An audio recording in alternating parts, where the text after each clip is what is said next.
आम्ही केला पाहिजे अशा शब्दात सुप्रिया सुळे यांनी आक्रमक अशी भूमिका घेतली आहे।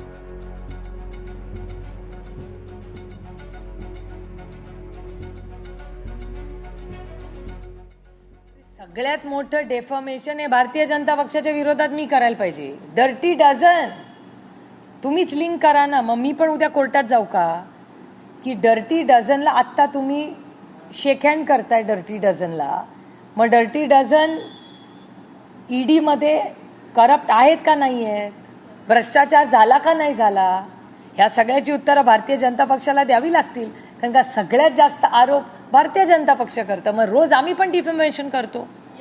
हा विषय भारतीय जनता पक्षाचा आहे। भारतीय जनता पक्षाने उत्तर दिलं पाहिजे की डर्टी डझन तुम्ही आरोप केले, मग आम्ही करू का डेफेमेशन तुमच्यावर की आमच्या naturally corrupt party Rashtravadi Congress पक्षाला नॅचरली करप्ट पार्टी म्हणायचे, एनसीपी, करू का मी डेफेमेशन भारतीय जनता पक्षाच्या? त्यांच्या मांडीला मांडी लावून तुम्ही करताय ना सरकारमध्ये, त्यांना दिलेत ना किती 8 का 9 मंत्रालय, मग काय झालं त्या ईडी आणि सीबीआय केसेसचं? माफी मागितली पाहिजे भारतीय जनता पक्षाने राष्ट्रवादी काँग्रेस पक्षाची।